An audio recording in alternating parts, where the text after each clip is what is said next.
Bonjour à toutes et à tous. J'ai le plaisir de vous retrouver avec la complicité de Nawel Saidi pour ce nouveau numéro d'Au jour le jour. Restez avec nous sur RTCI. L'écume des jours. Nous allons parler aujourd'hui du groupe Taht Sour.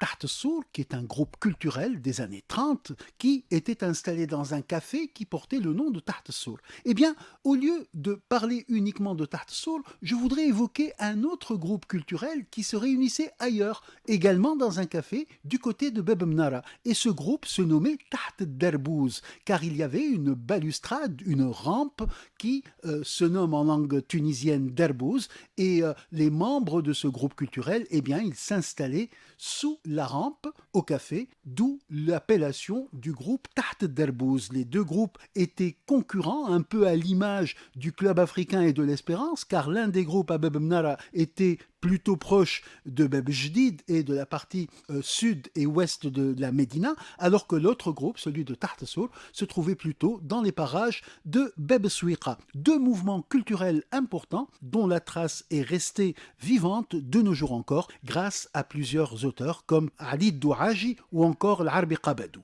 Donc Taht Sour et Taht Derbouz, une évocation de ces deux groupes culturels. Parlons tunisien. Notre chronique Parler tunisien va s'intéresser au terme d'électricité et à la manière dont nous le disons en langue tunisienne. Le terme coule de source, électricité, a donné en tunisien tricity.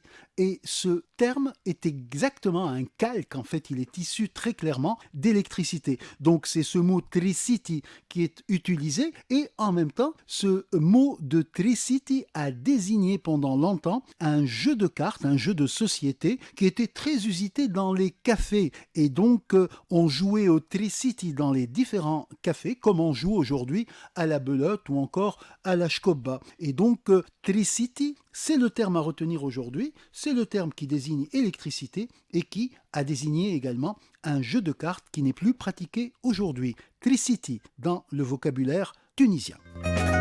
Le feuilleton. Nous continuons notre randonnée à l'intérieur des maisons, près des puits, pour essayer de nous intéresser aujourd'hui au terme de mejl. Mejl est le lieu qui est la citerne dans la maison. Et dans la maison, il y avait généralement une citerne qui se trouvait aux côtés du puits. Cela permettait d'avoir des capacités de recueillir de l'eau de manière alternative. Et pour fournir le mejl, eh bien, c'était les eaux de pluie qui étaient collectées à travers un jeu de gouttières, puis menées sous sol dans cette citerne. Et ce type de citerne, on les trouve également dans les mosquées et on les trouve aussi dans plusieurs lieux publics. Un mot à retenir, celui de mejl, il nous permet de parler de l'eau dans la maison et d'utiliser le vocabulaire relatif aux puits et aux citernes. À bientôt sur RTCI en vous invitant à cueillir le jour nouveau qui se présente. Au jour le jour. Avec Hatem Bouriel.